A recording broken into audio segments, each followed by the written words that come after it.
Más. Bienvenidos a un episodio más de Filosofía para Todos. Me da mucho gusto estar con ustedes. Y pues bueno, vamos a hablar, voy a entrar de lleno al tema, que es esta cuestión de la invasión de Venezuela, de Estados Unidos a Venezuela, ¿no? Y qué relación tiene o qué relación puede llegar a tener con el utilitarismo.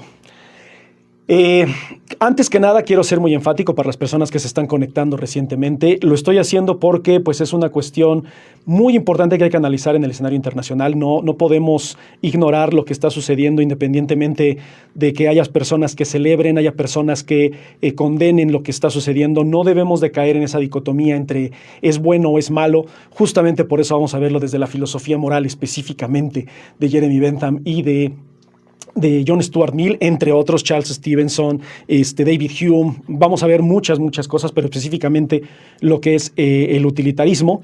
Y entender que lo que vamos a analizar, pues bueno, son los pros y los contras, y voy a hacer un análisis comparativo con otras cuestiones históricas que han sucedido específicamente en Estados Unidos y todas las intervenciones que han llevado a cabo los norteamericanos, que siempre ha sido con algún motivo, le llamémosle, para no llamarle excusa o pretexto, ¿no? En cuanto a sus intervenciones, pero siempre lo voy a ver desde una perspectiva objetiva. Y sé que a lo mejor voy a parecer disco rayado, repitiendo constantemente que esto es desde una visión objetiva, que no es mi opinión, que es un análisis comparativo entre las teorías filosóficas e internacionales, porque pues sí, sé que puede herir susceptibilidades y más porque está muy candente el tema, ¿no? Pero bueno, específicamente vamos a hablar de este caso de Venezuela desde la perspectiva de la ética, y tenemos que entender que la ética tiene diferentes vertientes. De hecho, en realidad existen tres ramas particulares de la ética a grandes rasgos. Digo, hay subramas y hay análisis muy importantes que se tienen que hacer de la ética para poder entender cualquier fenómeno de lo que es la ética y la moral. Pero primero tenemos la ética aristotélica, o sea, es decir, la base de todo el pensamiento ético, análisis de por qué el ser humano funciona como funciona, por qué actúa como actúa. Lo analizamos desde el concepto de la virtud aristotélica, es decir, de todo lo que tiene que ver con el carácter moral impuesto desde un imperativo general, desde lo que es la piedad de Platón, etcétera, y de cómo el ser humano va desarrollando esta arete, que en griego significa virtud, o sea, este desarrollo de cualidades, digamos, no son habilidades, sino son características que definen tal cual lo que es la virtud o lo que es la moralidad, ¿ok? Ya sea Platón o Aristóteles definían el concepto de la virtud como templanza, como justicia, como bondad, generosidad, valentía, etcétera, que de hecho son conceptos que se analizan desde una perspectiva en los diálogos platónicos también, ¿no? Sin embargo, Aristóteles consideraba que la ética es algo que se debe de forjar y se debe de crear a través del carácter del individuo, es decir, desde el ser, desde la misma ontología aristotélica. ¿Con qué finalidad? Alcanzar lo que es la felicidad del individuo, cómo el hombre puede llegar a ser feliz. Ahora, ¿qué es la felicidad comparada con el placer? ¿Qué es la felicidad comparada con la satisfacción? ¿Qué es la satisfacción comparada con el placer? Pues muchos pensadores más adelante lo han tratado de desarrollar, como lo hicieron los epicúreos, los estoicos, la misma moral de Santo Tomás de Aquino, de San Agustín de Hipona, etcétera, ¿no? Pero en realidad aquí Aristóteles lo que trata de definir es que es el individuo el que a través de sus acciones puede conocer y entender y definirse y manifestar tal cual lo que es bueno o lo que es malo, ¿no? Eso, si lo vemos con el fundamento tal cual de lo que es la ética aristotélica, y que esto va a ir evolucionando, bueno, específicamente a lo que es el tema en particular hoy, que es el utilitarismo. Les voy a dar así un resumen rápido digamos que el marco teórico para poder entender por qué estoy hablando del utilitarismo, ¿no? Vamos a hablar del utilitarismo, específicamente de la filosofía de Jeremy Bentham y de John Stuart Mill, y voy a tratar de enfocarme un poco en todo lo que es el consecuencialismo. ¿Qué quiere decir el consecuencialismo? En pocas palabras, es esta rama del utilitarismo o de la filosofía ética y moral que dice que una acción, tanto positiva como negativa, va a ser o positiva o negativa de acuerdo a sus consecuencias. Más o menos tiene que ver como lo planteaba Maquiavelo en El Príncipe, del fin justifica los medios. O sea, es decir, no importa lo que hagas, no importa cómo te comportes, esa acción no va a estar condicionada a nada, siempre y cuando se obtenga o no se obtenga un resultado al respecto, ya sea positivo o negativo. O sea, es decir, puedes llevar a cabo una acción que puede ser percibida por la sociedad como algo negativo, pero al tener un resultado positivo, entonces en ese momento esa acción se vuelve positiva, ¿no? ¿Cuál es el propósito? Tal cual como lo planteaba Jeremy Bentham en el utilitarismo, es decir, el mayor bien para la mayoría, tratar de obtener la mayor cantidad de felicidad, la mayor cantidad de placer, la mayor cantidad de bienestar, es lo que debe de priorizarse por encima de si una acción es positiva o negativa.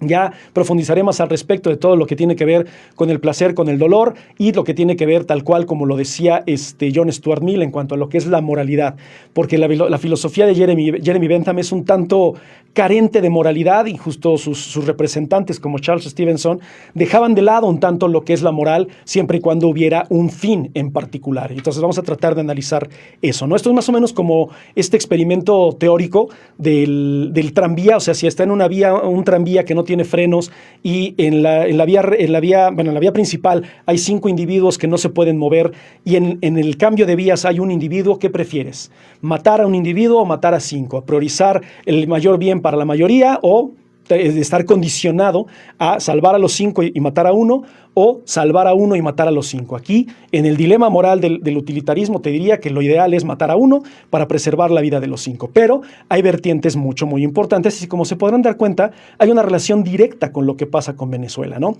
Y les digo, una vez más, es objetivo todo lo que tiene que ver la intervención norteamericana, todo lo que es el derrocamiento de Maduro, en cuanto a quién es bueno para quiénes, desde qué perspectiva, para unos o para otros, ¿ok?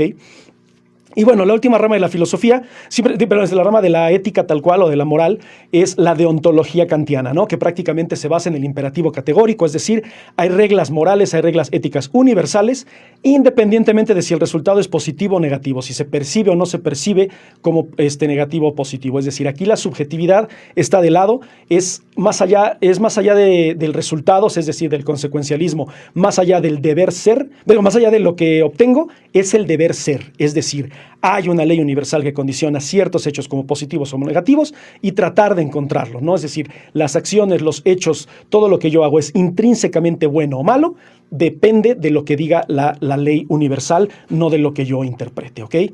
Entonces, en pocas palabras, la ética aristotélica, todo lo que tiene que ver con la moral aristotélica, está basada en el ser, en el individuo, en el carácter del individuo y el comportamiento del mismo. El consecuencialismo está basado principalmente en el fin, qué se va a obtener para poder categorizar algo como positivo o negativo, bueno o malo. Y la deontología se centra en el deber, es decir, en las reglas, en los estatutos y las normas que deben ser buenas o malas a través de este imperativo universal, independientemente de sus resultados, ¿ok? Entonces, aquí nos vamos a enfocar específicamente en el utilitarismo. No voy a hablar específicamente ni de Aristóteles ni de Kant, voy a hablar de Jeremy Bentham y voy a hablar de John Stuart Mill y vamos a analizar a grandes rasgos todo lo que les voy a contar. O sea, va a ser estudios de caso, van a ser también teorías filosóficas y voy a tratar de hacer este análisis comparativo con todo lo que ha sucedido históricamente en Estados Unidos y con todo lo que está sucediendo actualmente con Venezuela, ¿no? Entonces, vamos a comenzar con algo que estudié en la Universidad de Yale, específicamente con el doctor Ian Shapiro. Pueden buscarlo, pueden googlearlo, es un un politólogo sudafricano de Johannesburgo, que da clases en la Universidad de Yale, que va a hablar específicamente del caso de Adolf Eichmann. Ya en algún en vivo he hablado de Adolf Eichmann, específicamente justamente en el en vivo de Hannah, ¿fue de Hannah Arendt? No recuerdo, no he hecho en vivos de Hannah Arendt. No me acuerdo qué en vivo hice donde hablé de la banalidad del mal. Pues donde hice la comparación del Rancho Izaguirre con toda la banalidad del mal, etcétera, la inconsciencia de la maldad, el seguir órdenes, todo eso. Vamos a analizarlo desde la perspectiva como lo plantea el doctor Ian Shapiro. ¿Qué fue lo que sucede con Adolf Eichmann? Bueno, los que no conozcan el contexto detrás de todo lo de Adolf Eichmann, él era el encargado de todo lo que era el exterminio judío para los nazis, ¿ok? Él llevaba a cabo toda la logística, él es el que llevaba a cabo toda la transportación de prisioneros de un lado a otro, quienes iban a campos de trabajo, quienes iban a campos de exterminio, etcétera, ¿no? Sin embargo, y recuerden que si estoy volteando es porque, miren, aquí tengo absolutamente todo, porque estuve todo el fin de semana trabajando en todo lo que es este en vivo, ¿no? Entonces, no tengo el conocimiento absoluto de memoria, por eso estoy volteando, entonces perdónenme si no veo directamente a la cámara, ¿no? Entonces, cuando eso sucede, pues bueno, muchos nazis escapan, como se sabe, ¿no? O sea, muchos eluden lo que son los juicios de Nuremberg y muchos escapan a Latinoamérica, específicamente a Argentina. Uno de los que escapa va a ser Adolf Eichmann. Adolf Eichmann termina en Argentina, no exiliado, sino que él escapa a Argentina. ¿Y qué es lo que va a suceder? Va a suceder que la Mossad, que es la policía secreta israelí, o sea, se establece tal cual el Estado de Israel, bueno, ya ese es otro tema, pero digo, se establece Israel tal cual, Y Eichmann, bueno, la Mossad va a hacer ciertas operaciones para tratar de obtener a Eichmann. ¿Cuál es el gran problema? Que era muy probable que Eichmann no fuese extraditado por Argentina. O sea, es decir, si Israel trataba de seguir las leyes, probablemente no iba a obtener a Eichmann. Sin embargo, por medio de operaciones secretas se logra reconocer que Eichmann se encuentra en está en Argentina, y la Mossad va a hacer ciertas prácticas ilegales que van a buscar extraditar a Eichmann, y eso es justamente lo que hacen. En pocas palabras, lo que hacen es intervenir en Argentina para secuestrar a Eichmann. La legalidad, el derecho internacional, todos los acuerdos internacionales, el estatuto de la ONU, todo dictaba que eso era ilegal. Sin embargo, la Mossad lo hace. Ahora, ¿por qué eso es bien visto? ¿O por qué está bien visto? Si lo comparamos con el caso de Maduro, se hizo algo muy similar. Ahora, un poco más grave, ¿por qué? Porque en este caso, Eichmann huye a Argentina. En el caso de Venezuela, Maduro es presidente constitucional de Venezuela.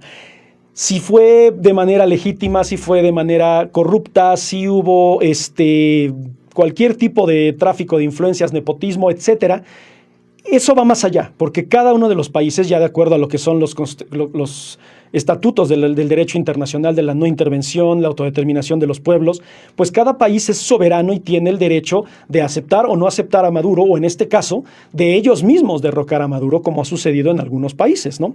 Sin embargo, aquí el derecho internacional prohibiría a Estados Unidos intervenir porque la intervención está prohibido por la Carta de la ONU. ¿Qué sucedió en Argentina en la época en el nacimiento del Estado de Israel? También existía ese estatuto, o sea, la Carta de la ONU prohibía justamente la intervención, sin embargo, se va a llevar a cabo, ¿no? ¿Qué es lo que sucede? Por ejemplo, ¿no? En el caso del juicio de Eichmann, Hannah Arendt, que es la que escribe tal cual Eichmann en Jerusalén, que es esta filósofa política sumamente importante alemana que terminó dando clases en Estados Unidos, ella, cuando ve el juicio de Eichmann, se da cuenta que él no está presenciando a un monstruo. Él no está viendo a una persona que deliberadamente hizo un acto injusto o que hizo un acto de tortura o de maldad. Desde su conciencia, desde su sistema, desde su percepción, lo que estaba haciendo era lo correcto en cuanto a lo que era el sistema nazi, ¿no? Ahora, si lo comparamos con Maduro, ojo, no estoy defendiendo a Maduro, no quiero que caigamos en esta dicotomía de estás en contra, estás a favor de Maduro, no. O estás a favor de Estados Unidos o en contra, no. Hay muchas vertientes, hay muchos parámetros que hay que analizar y hay que entender que no podemos caer simplemente en la polarización, en defender o en condenar, ¿ok? Entonces, Maduro, o sea, independientemente de si es elegido democrática o ilegalmente, por así decirlo, él es el presidente constitucional de Estados Unidos, ¿no? De Venezuela, ¿no? Entonces, él es una persona que desde su percepción está haciendo lo correcto.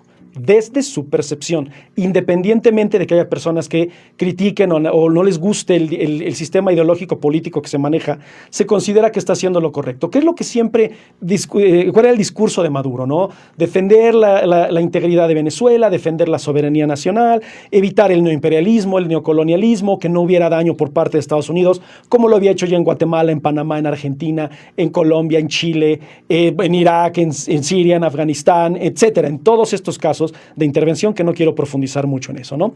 Sin embargo, si ustedes analizan en análisis comparativo entre Eichmann y Maduro, desde su conciencia y desde su percepción, ellos consideran que están haciendo lo correcto para su pueblo. Ahora, él, desde su discurso y su retórica, logra convencer a cierto sector de la población, a otro no, que eso no quiere decir que esté bien o esté mal uno o el otro, de que él está haciendo lo correcto. Por lo tanto, hay una cierta legitimización por parte de cierto sector de la sociedad que apoya justamente todo lo que está haciendo Maduro. Habrá también un sector de la sociedad que está en contra de lo que está haciendo Maduro, pero eso no dicta que tanto Maduro esté bien o Maduro esté mal de acuerdo a lo que nosotros percibimos. Es decir, el utilitarismo va a llegar a un punto, va a decir Jeremy Bentham, en que no es subjetivo.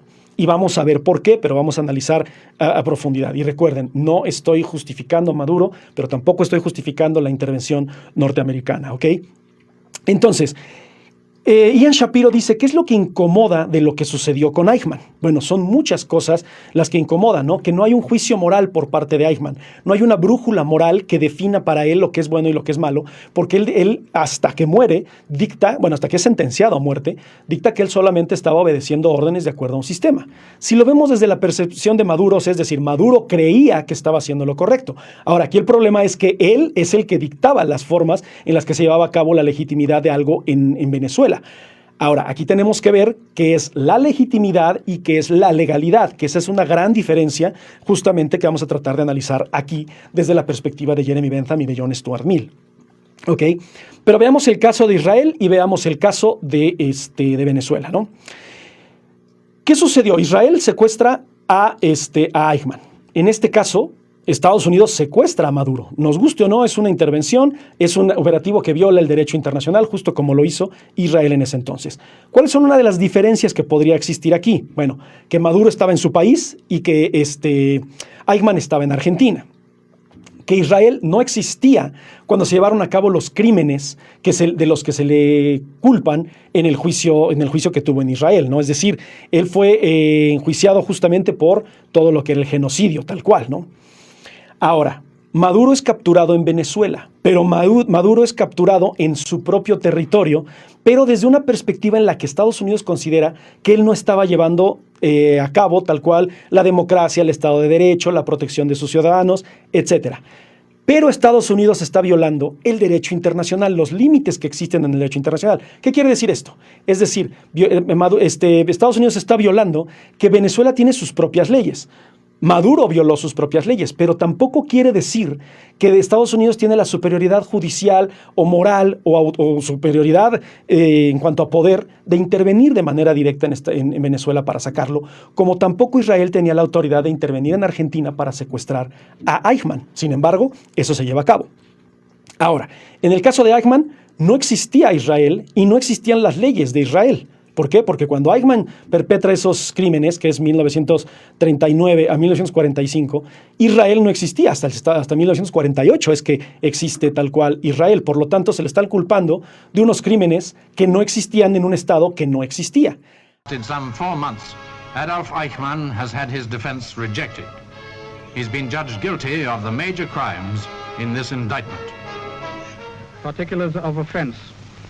The accused, together with others, during the period 1939 to 1945, caused the killing of millions of Jews in his capacity as the person responsible for the execution of the Nazi plan for the physical extermination of the Jews, known as the final solution of the Jewish problem. Aquí a Maduro se le está juzgando por unos crímenes que sí existen, pero que en su país él no era considerado dentro del derecho, no era considerado como un criminal, sino que Estados Unidos está dictando que él es un criminal. Entonces está violando la soberanía y la autodeterminación y el Estado de Derecho del pueblo de Venezuela. Una vez más, no estoy diciendo que Venezuela se mereciera a Maduro y que estaba de manera legal, no, pero no quiere decir que porque Venezuela o porque Estados Unidos tenga esta superioridad moral o judicial de intervenir, no quiere decir que deba de participar en esa intervención, ¿ok? Entonces, aunque en Venezuela él estuviera de manera legal o ilegítima, por así decirlo, por parte de su pueblo, no debería de haber una intervención por parte de Estados Unidos, ¿ok? Por ejemplo, en el caso de Israel se establece la pena de muerte, un castigo que no existía en un estado que no existía, ¿ok? Aquí se le está juzgando por narcotráfico y por crimen a Maduro en un país que no es el de él. Si en Venezuela se hubiese capturado a Maduro, hubiera habido un levantamiento, una revolución y un grupo radical o de extremista, o como le quieran llamar, revolucionario, por así decirlo, hubiera destituido a Maduro, hubiera habido un golpe de Estado legítimo, que es parte de todo lo que pueden hacer cualquiera de los pueblos libres, entonces se podría considerar como que se está llevando a cabo un golpe de Estado. Sin embargo, pues no fue así. Se está llevando a cabo una violación de las leyes en un país, o más bien, se están tratando de asumir que tome responsabilidad Maduro por un crimen fuera de su país. Es decir, él está asumiendo o le están adjudicando crímenes en un país que no es el de él y que el Estado de Derecho es completamente diferente. O sea, las leyes se manejan de manera diferente, ¿no? Entonces, se le juzga por un crimen que en su país, aunque también existe, no es juzgado por su población. Entonces, ahí hay una especie de conexión en cuanto a estas ideas, ¿no? Ahora, hay muchos casos en los que no solamente históricamente Estados Unidos ha intervenido, sino que se justifica esta intervención. Por ejemplo, en 1999, la OTAN va a bombardear Kosovo. ¿Cuál es la excusa por la que bombardea Kosovo? Y recuerden, cuando les digo la OTAN es Estados Unidos, porque prácticamente la OTAN está regida por Estados Unidos, ¿no? El propósito es salvaguardar la integridad de los kosovares. O sea, es decir, había una limpieza étnica en ese momento, los albanos kosovares estaban siendo exterminados por un genocidio. Entonces, Estados Unidos o la OTAN deciden intervenir. Sin embargo, no hay autorización por parte de las Naciones Unidas. La ONU no autoriza esa intervención. ¿Hubo una autorización por parte de todos los organismos internacionales o por parte incluso del Congreso del Senado norteamericano? No. Ahí tenemos una similitud, ¿no? ¿Se viola el acuerdo de la ONU? Claro. ¿Y se violó en Kosovo? También, ¿no? ¿Se violan los artículos de la OTAN? Sí. ¿Se violan los artículos del derecho internacional, de la Carta de Naciones Unidas con la intervención de Maduro en Venezuela? Sí, ¿no? Sin embargo, ojo, una vez más, no estoy defendiendo a Maduro, no estoy tratando de ser el abogado del diablo aquí, sino que estamos tratando de entenderlo desde una perspectiva objetiva de casos de intervención o de no intervención que han surgido históricamente, ¿ok? La OTAN, en el caso de Kosovo, ¿no?, consideró que la intervención en Kosovo fue ilegal, violó todos los acuerdos de la ONU, de la OTAN y del derecho internacional, pero que fue legítimo. ¿Por qué? Por salvaguardar la integridad de los kosovares, en este caso, ¿no? Si lo vemos desde la perspectiva del caso de Maduro, podríamos decir que se manejó el mismo discurso. Tal vez ellos no tenían la capacidad de poder protegerse o de tener esta autodeterminación porque vivían bajo una dictadura, en el caso de Maduro, ¿no? Les digo, no todos, sin embargo, había mucha gente que estaba en contra, y principalmente los venezolanos, que habían sido víctimas de Maduro, ¿no? Pero si lo vemos desde esta perspectiva, sucede en Kosovo y sucede ahora en Venezuela, bajo el mismo discurso, en el que se maneja de manera ilegal con un propósito que es legítimo, que es salvaguardar la integridad de la sociedad. Y eso es un principio que tiene mucho que ver con el utilitarismo específicamente de Jeremy Bentham, también con John Stuart Mill, pero específicamente de Bentham. Entonces, vean, hay comparaciones en las que decimos, bueno, es ilegal, o sea, se viola el derecho internacional, sí, pero era necesario. Ahora, ¿quién dicta que sea necesario o no? Eso va a depender también de quien maneje la hegemonía del poder. En este caso, es Estados Unidos. ¿Por qué Rusia no puede hacer lo mismo con Ucrania? ¿Por qué China no puede hacer lo mismo con Taiwán? Pero Estados Unidos sí puede hacerlo con Venezuela. Y voy a irme más allá de los recursos y que el petróleo y que el interés nacional y el realismo político, etcétera. Voy a verlo desde lo que es la superioridad imperial. Desde que se establece el status quo después de la Segunda Guerra Mundial del sistema mundo en el que las Naciones Unidas y Estados Unidos se consideran como los protectores del mundo, y hasta el 2001 que se da el ataque de las Torres Gemelas y donde se evidencia que el terrorismo es un crimen para la humanidad, es Estados Unidos el que se vuelve el defensor, ¿ok? Entonces podemos decir que en este caso, pues bueno, defendió al pueblo venezolano, pero ¿qué es mejor? ¿Romper la ley o hacer cosas ilegales por una cuestión legítima, que es la salvaguardar el pueblo, en este caso venezolano? Pero no quiere decir que porque salvaguarde la integridad del pueblo venezolano no haya ciertas características o razones, ¿cómo decirlo?, alternos por las cuales se lleva a cabo, que es todo aquello que dijimos del petróleo, la hegemonía a nivel Latinoamérica, etcétera, ¿no? ¿Qué sucede en Ruanda en 1994? Se va a dar uno de los grandes genocidios africanos entre los Hutus y los Tutsis, en donde había una clara necesidad de salvaguardar la integridad, en este caso, del pueblo, tanto ya sea de Hutu o Tutsi, que se estaban matando entre ellos. Clinton, que era el que gobernaba en ese entonces, decide no intervenir. ¿Por qué entonces en Kosovo sí y en Ruanda no? ¿Por qué intervenir en Venezuela en este caso para sacar a Maduro, para salvaguardar la integridad de los venezolanos, pero no intervenir en Cuba o no intervenir en Rusia o no intervenir en Corea del Norte? Bueno, hay razones geopolíticas, sí, pero por ejemplo, el caso de Cuba sería una razón principal y es el más cercano y el enemigo más antiguo de Cuba en el caso del socialismo y el comunismo desde la Segunda Guerra Mundial y la Guerra Fría, tal cual, ¿no? Pero no hay un interés alterno. Tal vez estratégico, tal vez geopolítico, sí, pero un interés real, material, tal cual como lo planteaba Marx, el materialismo tal cual, algo que sacar de Cuba, no lo hay. En Venezuela sí lo hay. Y ya lo dijo Trump deliberadamente, no, nos vamos a quedar con el petróleo es nuestro. hay mucha gente que está diciendo, bueno, no nos importa un carajo el petróleo, lo que nos importa es la integridad, el salvaguardar lo que es la seguridad de los venezolanos. Y estoy completamente de acuerdo desde un punto de vista utilitarista. Sin embargo, desde un punto de vista imperialista, hegemónico, desde un punto de vista desde el derecho internacional, desde lo que son la cooperación internacional, pues hay cosas que no están bien y no es que el fin justifique los medios. No debemos de caer en el consecuencialismo del utilitarismo de Jeremy Bentham por muchas razones, ¿no? Ahora, ¿qué pasa en Siria? Y les digo, sé que este en vivo va a durar un poquito más, pero no importa. El fin es tratar de poner todo el trasfondo, ¿no? Hay un pensador, un filósofo llamado Ian Hurt, que va a hablar justamente de lo que pasa en Siria, de si debía o no debía de intervenir Estados Unidos en la guerra de Siria. Y en el caso de Ian Hurt, va a decir él tal cual lo siguiente, y se los voy a leer, ¿no? Dice, hay razones morales para desacreditar el derecho, ¿no? La ley. Y creo que la administración de Obama debería de intervenir en Siria. O sea, es decir, por cuestiones morales, debería de intervenir en Siria Obama, que estamos hablando en ese caso, ¿no? En ese entonces. Pero no debería pretender que es una justificación legal en la ley existente. Se debe de bombardear a Siria, incluso si es ilegal. Entonces, ¿qué predomina? ¿La ilegalidad o la legitimidad? ¿Se está haciendo por una razón correcta o se está haciendo por una razón legal? La invasión a Venezuela es ilegal, tal vez es correcta.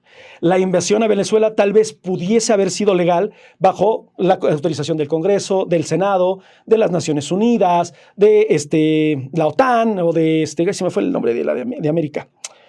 De la Organización de Estados Americanos, la OEA, ¿no? Tal cual. Y hubiera sido legal, pero tal vez ilegítima, porque hubiera habido un trasfondo que fuese el interés nacional de Estados Unidos de obtener el petróleo, ¿no? Y aquí es lo que Ian Shapiro denomina como la paradoja de la incomodidad. ¿Qué quiere decir Ian Shapiro con la paradoja de la incomodidad? Se las voy a leer tal cual como lo plantea desde el ejemplo de Adolf Eichmann. Él dice, Eichmann no se resistió al sistema legal que prevalecía en el orden político de su contexto y siguió su brújula moral. Es decir, había nazis, había que obedecer a los nazis, el sistema político de los nazis era el que predominaba, por lo tanto, él obedecía órdenes, no estaba haciendo nada malo. Los oficiales israelíes de la Mossad que secuestraron a Eichmann en Argentina resistieron a la ley, a la que prevaleciera tal cual la ley y el orden político, apelando a su propia brújula moral. Los israelitas consideraron que era necesario e importante secuestrar a Eichmann para juzgarlo por los crímenes de guerra de acuerdo al daño que había hecho con los judíos y en el Holocausto. ¿Qué es lo que sucede en esta paradoja de la incomodidad? ¿Cuál es la solución? Porque es decir, ¿obedecemos a la ley o seguimos a nuestra brújula moral? Si seguimos a la brújula moral, podemos estar equivocados. Si seguimos la ley, podemos estar causando un mal a la sociedad. Entonces, se vuelve una paradoja. ¿Se justifica lo que hizo Israel con Eichmann? No, pero era necesario. ¿Se justifica lo que hizo Estados Unidos con Venezuela? No, pero era necesario. ¿Cuál es la solución a la paradoja? Va a decir Ian Shapiro. Dice, depende de si el sistema legal que prevalece y el sistema político es legítimo. Aquí hay una gran laguna porque, bueno, se diría que el Estado de Israel, él justifica que el Estado de Israel pues era legítimo y tomó acciones, pero pues la legitimidad del Estado de Israel sigue en duda hasta la fecha, ¿no?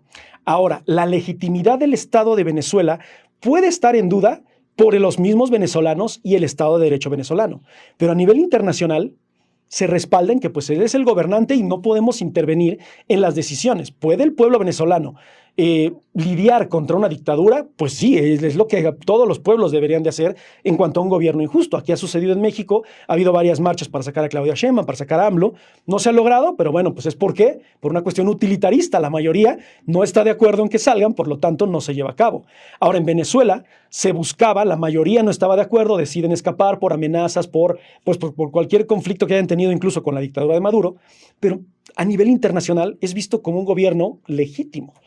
O sea, ahí digo, no estoy diciendo que sea legítimo, pero es percibido como un gobierno legítimo porque es O sea, así se percibe en el derecho internacional cuando las elecciones del país son justas, ¿no? Y bueno, ya si entramos en lo que es la justicia, vean el episodio de Platón. Bueno, no he hecho de la República de Platón. En algún momento se los haré para que puedan entender lo que es la justicia. No lo hice en su momento porque me parecía que la República era uno de los diálogos que toda la gente citaba, pero yo creo que va a ser necesario que hagamos una serie de la República de Platón, ¿no? Ahora, aquí caemos en un problema. ¿Qué es lo que hace que un gobierno sea legítimo?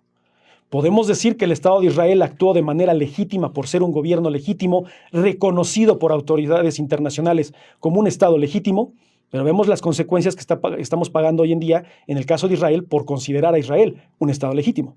¿Y cuáles son los estatutos y características para poder definir a un Estado como legítimo? Y sabemos, bueno, en el derecho internacional, que no cumple con tales estatutos. Venezuela, a nivel internacional, sí lo cumplía. Sin embargo, estamos buscando razones legítimas para romper con la ley y violar el derecho internacional. Entonces, como se podrán dar cuenta, esta paradoja de la incomodidad que nos plantea Ian Shapiro, pues no es tan fácil de poder definir si está bien o está mal. Entonces, caer en el, aplaudimos al pueblo venezolano, a Estados Unidos, perdón, por liberar al pueblo venezolano, y tampoco podemos caer en el de, Maduro no hizo nada, él era el presidente legítimo. No.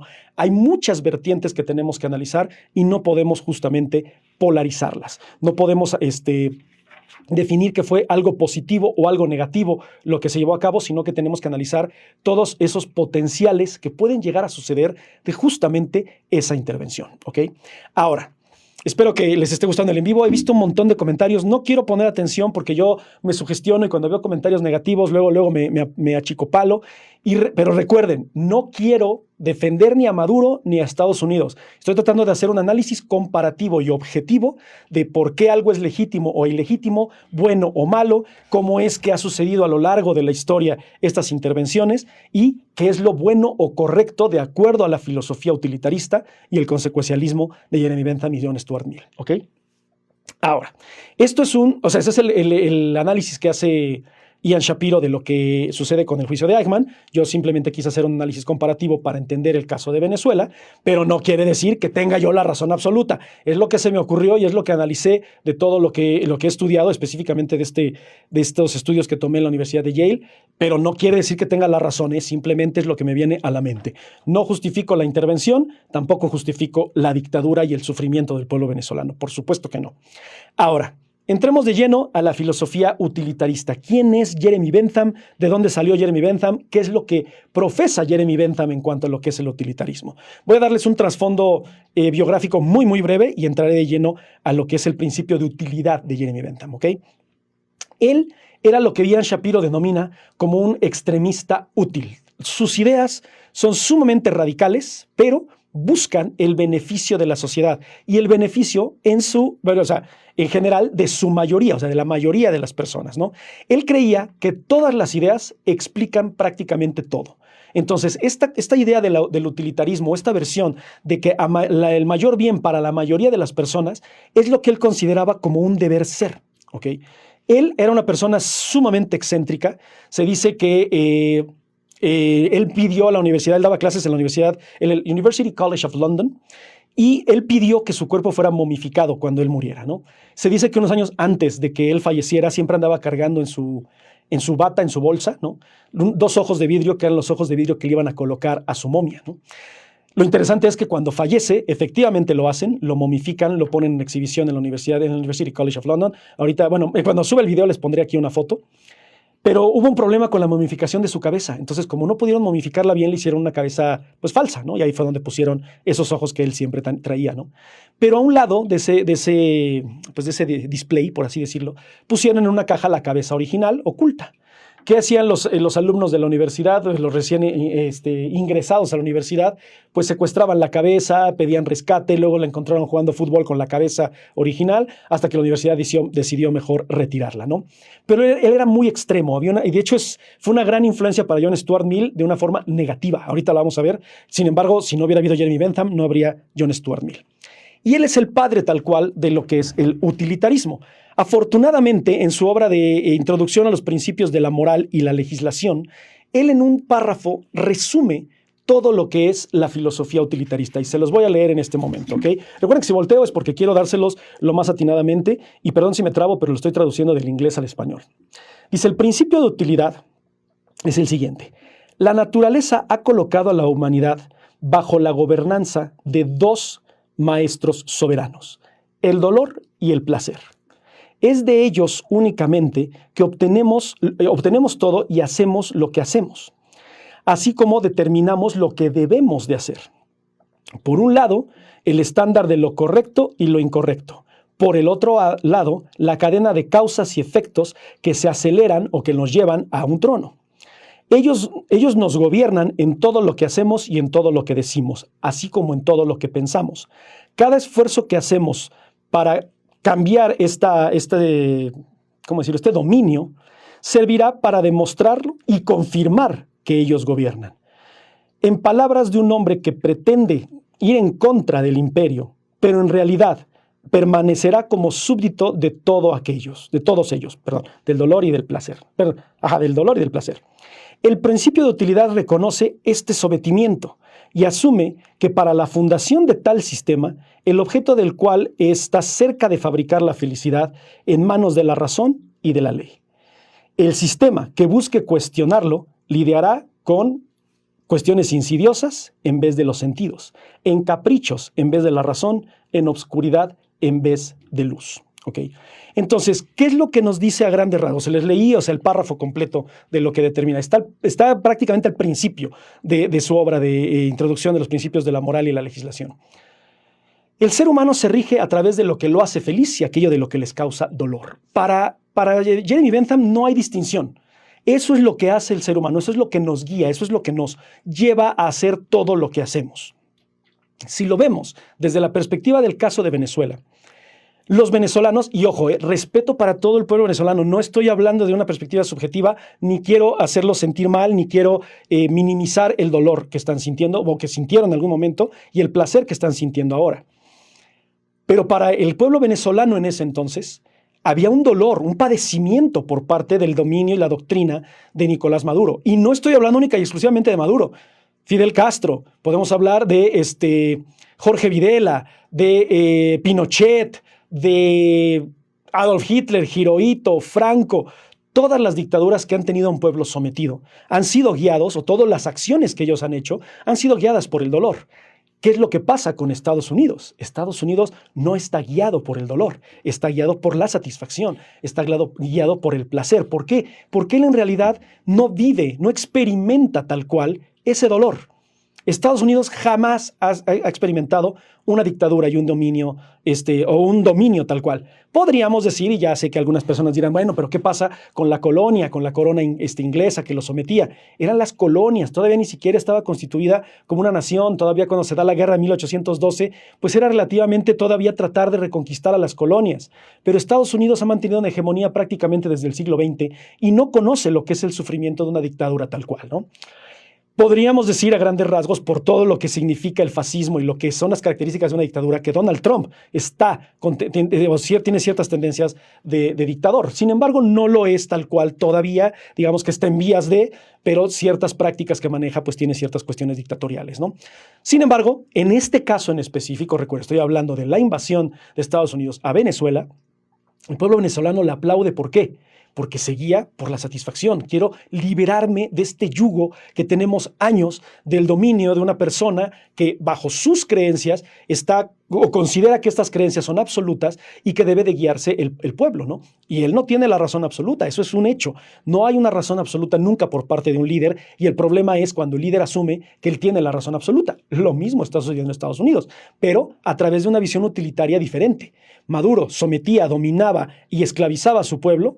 Bueno, incluso hasta los mataba de hambre y por todo lo que tiene que ver con el narcotráfico, los cárteles, etc. Y Estados Unidos, por el otro lado, en el caso de Donald Trump, está defendiendo una retórica y un discurso basada en creencias en absolutamente de nada.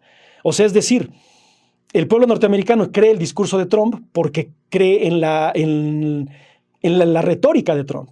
El pueblo venezolano no creía en la retórica de Maduro, o bueno, la mayoría, y por eso el pueblo venezolano sufría dolor y el pueblo norteamericano experimenta felicidad o placer.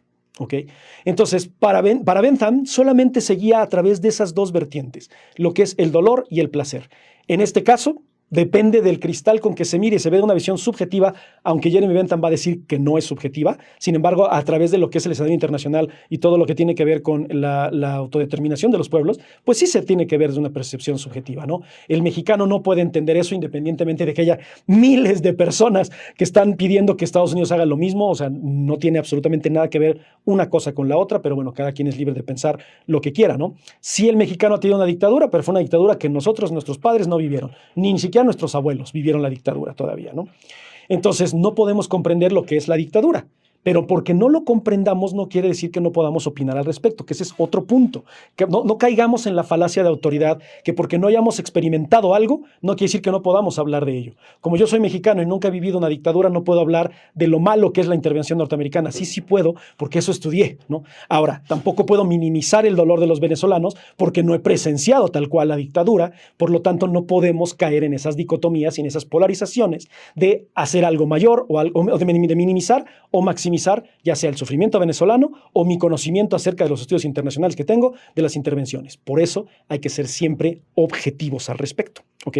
Ahora, regresando a la filosofía de Jeremy Bentham, él decía que existían ciertas características claves del utilitarismo. Y voy a enumerarlas, son 5, ¿ok?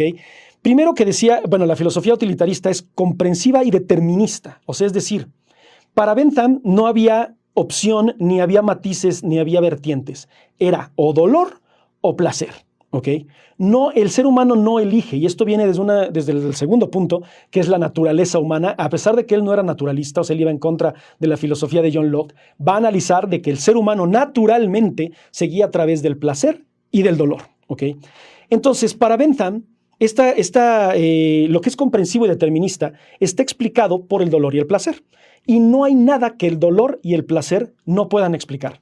Pensemos en cualquier hecho histórico, no analicemos de lleno ahorita el caso de Venezuela. Cualquier hecho histórico es a través del sufrimiento o del goce de un pueblo.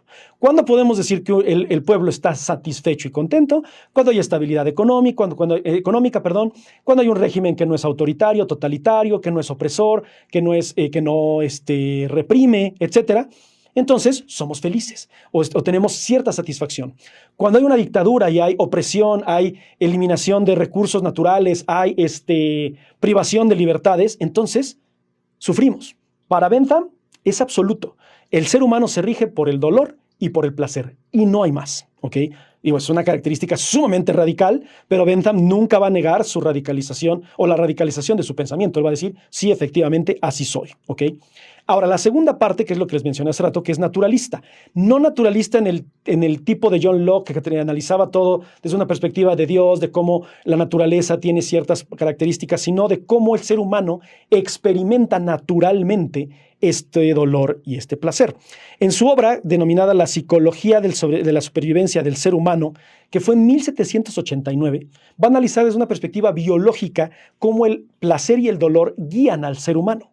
Y esto lo va a hacer casi un siglo antes que Darwin.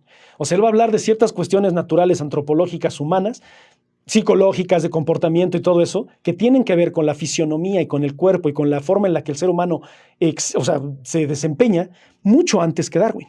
Y él va a decir que estas son las bases naturales que rigen al miedo y al placer. Si lo vemos desde una perspectiva animalista, o sea, es decir, desde la visión primitiva, los animales se rigen bajo eso, ya sea que son presas o son depredadores, ¿no? Entre que si tienen satisfacción o si tienen dolor, sufrimiento o placer. Y digo, no de lo que nosotros interpretamos tal cual como dolor-placer, porque puede tener muchas vertientes, pero muy primitivamente se basa la naturaleza en eso. ¿Qué obtienes y qué no obtienes? ¿Qué careces y qué posees, ¿no? Entonces, él va a decir que las fuentes del dolor y del placer son físicas y que son las bases, fíjense bien, son las bases de toda legislación política, moral, religiosa, que están dentro del dolor y el placer. ¿Qué es lo que busca una religión?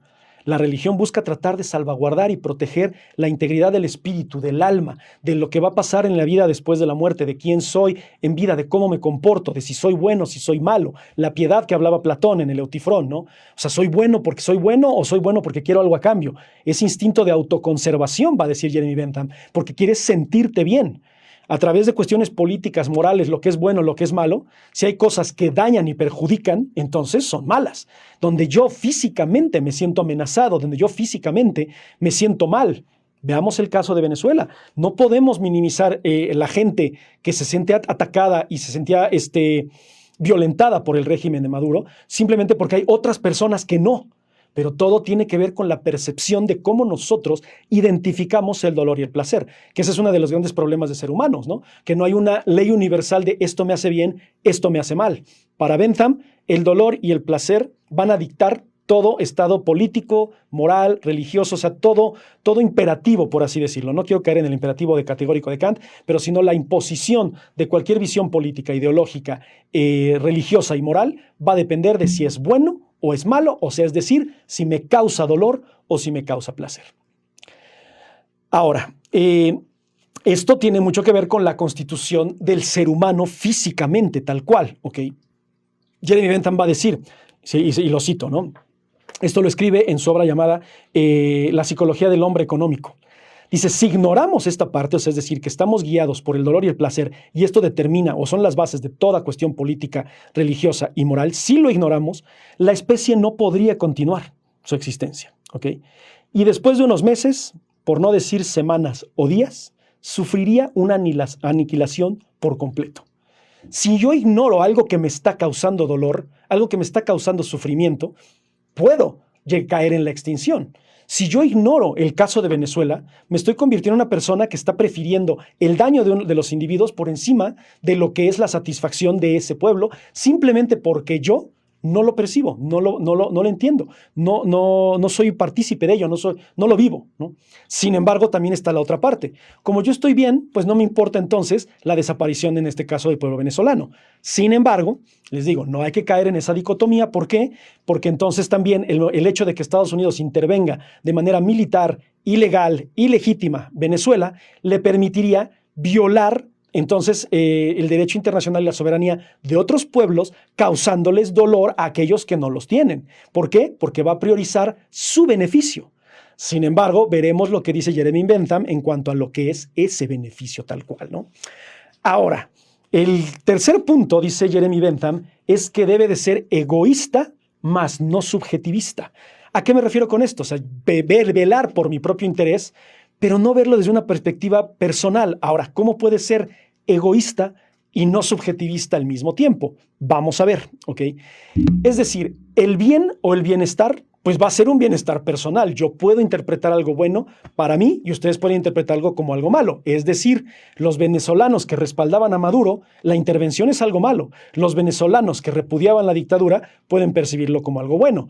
Los pro-yanquis pueden percibirlo como algo bueno. Los anticapitalistas van a percibirlo como algo malo. ¿Cómo dejar de lado entonces la subjetividad? Porque está prevaleciendo el interés personal. A mí me daña, a mí me hace feliz, a mí me pone triste, a mí me causa dolor o a mí me causa placer. ¿Por qué va a decir Bentham que es egoísta más no subjetivista? ¿Por qué lo va a decir? Porque la gente está influenciada por la utilidad, y así lo va a decir tal cual, a través de palos y zanahorias. Si obtienes un bien, es bueno. Si obtienes un mal, es malo. En pocas palabras, no hay más. Rige el dolor y el placer. Si es bueno, es bueno. O sea, si me beneficia, me hace feliz, es bueno. Si es malo, si me causa dolor, es malo. Entonces, el egoísmo es válido porque yo voy a interpretarlo de esa forma, pero no importa si la gente lo percibe o lo entiende. Estás regido por el dolor y el placer. Tal vez no entiendo cómo funciona, pero a mí si algo me causa dolor, lo voy a repudiar. Si a mí algo me causa placer, lo voy a apreciar. Es decir, mi interés personal. Pero tal vez no entiendo por qué. Por eso dice Jeremy Bentham, es egoísta, sí, vela por el interés propio, sí, pero no quiere decir que sea subjetivo. No lo estás comprendiendo, no lo estás entendiendo. Y ahí podemos caer, voy a analizar los dos puntos, en repudio la intervención norteamericana y prefiero que los venezolanos sigan viviendo de esa forma mientras no se viole el derecho internacional. Yo. Pero tal vez yo estoy entendiendo lo que son las leyes del derecho internacional, la cooperación internacional, el deber ser, la Carta de la ONU, los acuerdos internacionales, bilaterales, multilaterales, etc. El venezolano que está viviendo la dictadura, a mí me vale madre si lo entiendo o no lo entiendo, a mí me está causando dolor y estoy regido por ese dolor. Ahora, puedo entenderlo y decir, ¿sabes qué? Sí se está violando, pero quiero priorizar mi beneficio. Y eso es lo que muchos venezolanos muy cercanos, y les digo, les mando muchos saludos a mis alumnos venezolanos y les mando mucha fuerza, ya sea que estén a favor o estén en contra de lo que está sucediendo. Yo lo único que quiero, y esta ya es mi opinión personal, es el bienestar de la sociedad. Ya lo decía Aristóteles, ¿no? Que se haga justicia en cuanto al bien social, que se haga lo que tenga que hacer y que dañe a la menor cantidad de personas, ¿no? Que al fin y al cabo también es utilitarismo, ¿no? Pero si dices, yo quiero estar bien, ahí caemos en el egoísmo. Pero al mismo tiempo caemos en el de tal vez estoy bien por ser egoísta.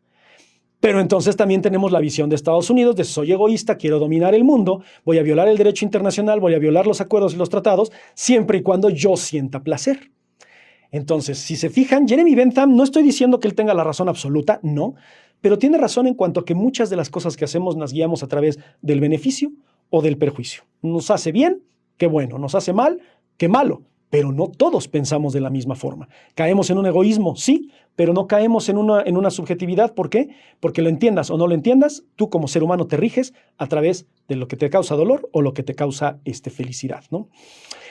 Y lo va a decir de esta forma, ¿no? Dice, es con la anatomía de la mente del ser humano, así como la anatomía y la fisiología del cuerpo humano. El raro caso es cuando el hombre no está convencido de lo que piensa o es el ser que no se convence de lo que piensa. O sea, es decir, lo entienda o no lo entienda, me convenza o no me convenza, siempre hay algo bueno que me beneficia y siempre hay algo malo que me perjudica. Entonces, lo entiendas o no lo entiendas, eso no tiene absolutamente nada que ver con que haya un bien o un mal que esté guiado por el dolor o el placer. Y esto también lo dice Jeremy Bentham en La psicología del hombre económico, ¿no?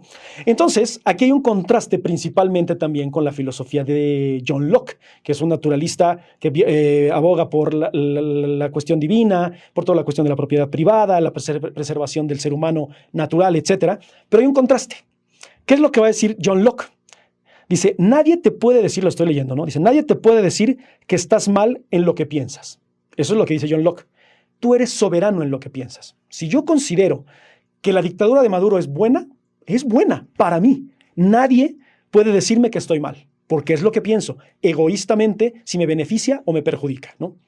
El individuo es completamente soberano. También como venezolano puedo decir, a mí la dictadura me caga, me molesta, me causó mucho sufrimiento y dolor, por lo tanto, la dictadura está mal.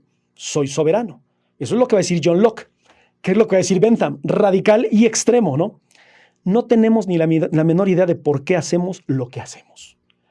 Si me causa dolor, no entiendo por qué me causa dolor. Si me causa placer, no entiendo por qué me causa placer.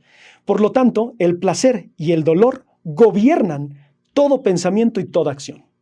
Entonces, todas las dicotomías y todas las vertientes y opiniones encontradas que hay en redes sociales, y que es muy triste ver gente que tiene una postura al respecto, ya sea, ya les digo, a través del placer o del dolor, del sufrimiento o del beneficio, que lo vean como una postura totalmente absoluta, ¿no? Tengo la razón. John Locke va a decir, tienes la razón de pensar lo que quieras y estás en todo tu derecho y está bien. Bentham va a decir, puedes pensar lo que quieras, pero no entiendes, no comprendemos por qué, porque lo único que nos guía es este instinto primitivo del placer y del dolor. Entonces, no, y eso es un consejo, no es que le esté diciendo qué es lo que deban de hacer, pero si ven a una persona defendiendo la dictadura en Venezuela, tendrá sus razones. Si ven a una persona repudiando la dictadura en Venezuela, tendrá sus razones. Si ven a una persona defendiendo la intervención norteamericana, tendrá sus razones. Si ven a una persona que está en contra de la intervención, tendrán sus razones. Pero Bentham dice, ninguno de los cuatro entiende porque solamente ven su beneficio completamente desde una perspectiva egoísta. Ahora, lamentablemente, si caemos en el egoísmo, caemos en la segregación y en la exclusión. pero vamos a ver qué es lo que dice Jeremy Bentham al respecto, porque más allá de eso, estamos hablando de una visión utilitarista, es decir, del mayor bien para la mayoría, y ahorita voy a entrar en ello, ¿no? Ya llevamos hora y media, les digo que esto iba a tardar bastante, no sé si vaya a hacerlo en 2 episodios o me lo eche todo ahorita, no importa a qué hora me duerma, no sé cuántos, no alcanzo a ver cuántas personas tenemos conectadas. Se me reseteó aquí y como tengo bajo el brillo para que me duele la pila, no puedo ver, pero somos 147. Bueno, les agradezco muchísimo. 147 personas. Bueno, si comparten, si dan like, me va a ayudar muchísimo a que llegue a muchísimas más personas y espero que los que están aquí pues no estén tomando personal lo que estoy diciendo, no lo estén viendo como una visión totalmente subjetiva mía. Estoy tratando de ser lo más objetivo posible para tratar de definir o entender esta cuestión de la invasión a Venezuela desde la visión utilitarista. ¿Ok? Ahora, el cuarto punto es justamente el consecuencialismo, en donde nos importa más el fin y no los medios. Cualquier medio puede ser permisible, puede ser positivo, puede ser negativo, siempre y cuando el fin sea bueno. Ahora, ¿en bueno en cuanto a qué? Ya lo dijo Bentham, placer o dolor, ¿sale? Entonces, Bentham va a eliminar completamente, y ahí es donde le digo que cae su radicalidad, o bueno, su radicalización en su pensamiento, en el que dice, para que esto pueda funcionar, en que el fin sea lo más importante, como lo llama Maquiavelo, el fin justifica los medios, debemos de eliminar el sentido moral. Tú no sabes lo que es bueno y lo que es malo. Ya te lo dije hace rato, va a decir Jeremy Bentham. Entonces, si tú criticas a Venezuela o estás a favor de Estados Unidos, no sabes. No lo veas desde una perspectiva moral, no lo veas, como decía Kant, desde un subjetivismo moral de que tu opinión sea absoluta. No. Eso no lo podemos ver así. Va a eliminar también la ley natural, el deber ser. ¿Eso es el deber ser? No. ¿Por qué? Porque es desde una perspectiva de lo que me causa dolor y de lo que me causa placer. Entonces, el que nosotros condenemos a las personas que piensan diferentes a nosotros, la estamos condenando incluso desde la misma ignorancia. Y como lo planteaba Platón, no sabemos lo que es lo correcto. Tal vez en algún momento lo entenderemos en el topos uranos, con el intelecto, a través de la reminiscencia, etc. Pero poder decir que tengo la razón de que Estados Unidos está mal por intervenir en Venezuela, o tengo la razón de que Maduro era un dictador, no lo sé. Entonces, esta cuestión natural de definir lo que es absoluto y general, tenemos que eliminarlo, ¿no? Y al mismo tiempo, tenemos que eliminar todo el concepto de derecho. Ahora, hay que tener mucho cuidado, ¿eh? No quiere decir que hay que eliminar toda la legalidad, pero como les dije a un principio, no porque sea legal quiere decir que esté bien, no porque sea ilegal quiere decir que esté mal. Hay que verlo desde el placer y desde el dolor, o de la felicidad, la tristeza, la satisfacción o el dolor, ¿no? Porque, ¿qué pasa? Va a decir Jeremy Bentham, les digo, en su radicalización. Si nosotros vemos todo desde una perspectiva moral, si nos apegamos al Estado de Derecho y seguimos la ley natural, lo voy a citar tal cual en una de sus obras llamada Las falacias de la anarquía, dice, es estupideces peligrosas, estupideces en zancos. O sea, es decir, se ponen en una posición alta la moral, la ley natural, el Estado de Derecho, más allá de ver el beneficio o el daño que puede generar algo. Entonces, ¿cuál es el propósito del consecuencialismo? Minimizar el dolor. Y minimizar el dolor en cualquier aspecto. Es decir, si la intervención de Estados Unidos minimizará el daño al pueblo venezolano, bienvenido. Ahora, potencializará el daño en alguna otra nación, entonces no tan bienvenido.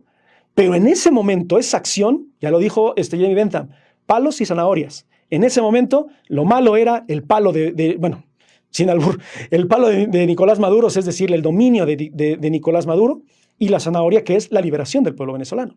¿Qué viene después? ¿Quién sabe? No lo sabemos. Si vemos históricamente todas las intervenciones de Guatemala, Panamá, Siria, Irak, Afganistán, Argentina, Chile, pues ninguno de esos países es primer mundo, ¿no? Con todo respeto, digo, ni México es país de primer mundo. No quiere decir que hayan logrado obtener lo que querían, pero obtuvieron su zanahoria, obtuvieron su beneficio, obtuvieron su satisfacción.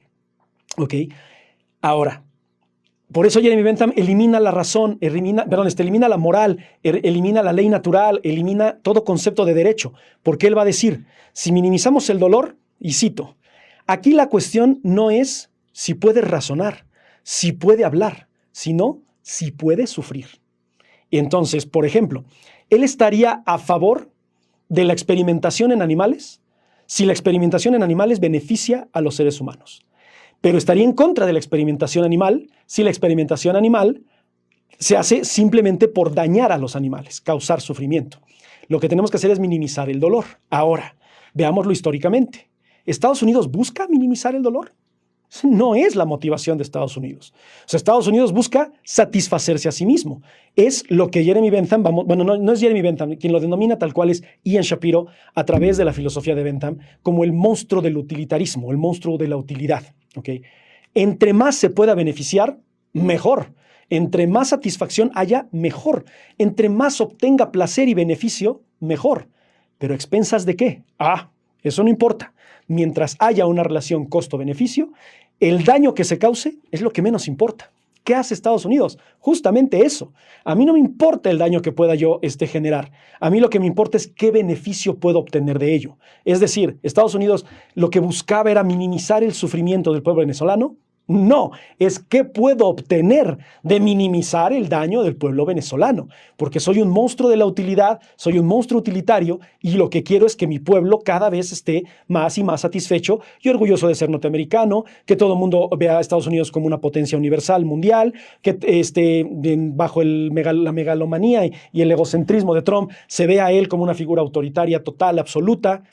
Él es un monstruo del utilitarismo, ¿no?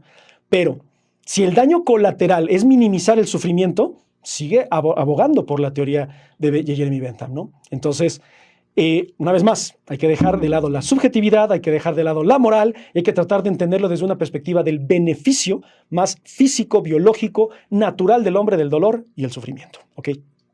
Pero voy a tomar agua porque tengo clases todo el día y ya llevo 1:30 hablando. Entonces, eso es en cuanto a lo que es el consecuencialismo, ¿no?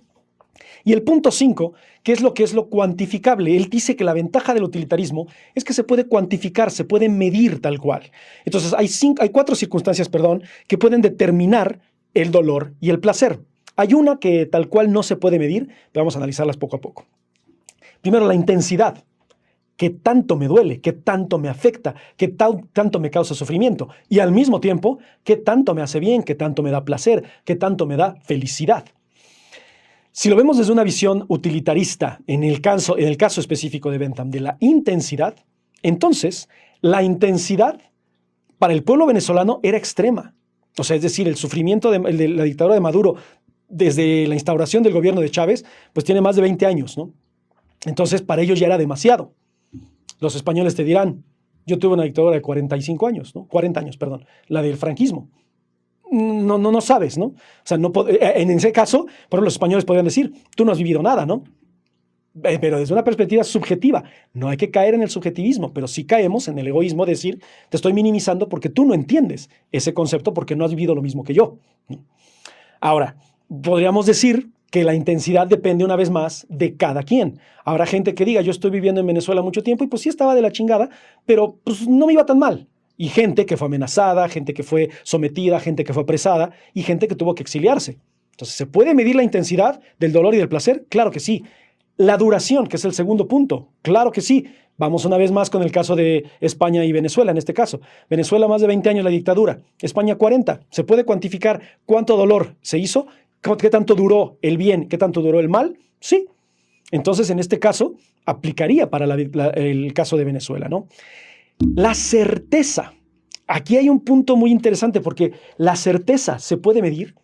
Pues se va a medir desde una perspectiva utilitaria, carente de moral, carente de derecho, carente de estado, de ley natural y completamente egoísta. O sea, es decir, estoy completamente seguro de que eso me hace daño.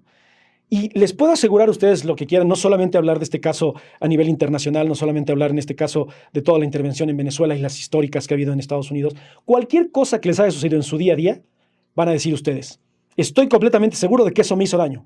Piensen en cualquier relación tóxica, cualquier problema familiar que tuvieron, cualquier muerte en la familia, etcétera. Es de, para mí, eso fue malo. Que se ganaran la lotería, que tuvieran un buen trabajo, que tuvieran el novio perfecto. Estoy completamente seguro de que eso está bien y se puede cuantificar. ¿Qué es lo que no se puede cuantificar? Lo que Jeremy Bentham va a denominar como la proximidad.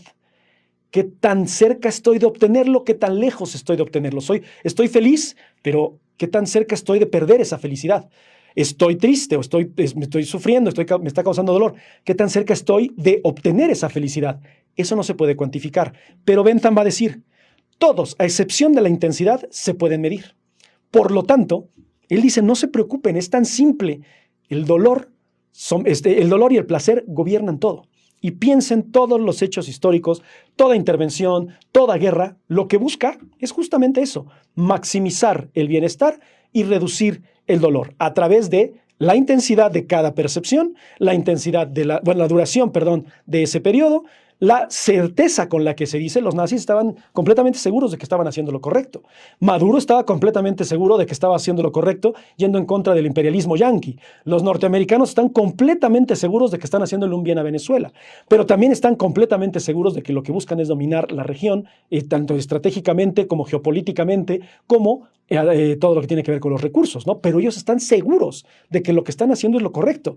Nunca en mi vida, llevo 38 años de vivir, había visto a un presidente tan seguro de hacer las cosas como lo está haciendo Donald Trump. Que esté bien o que tenga la razón, eso es una cosa completamente diferente, ¿no?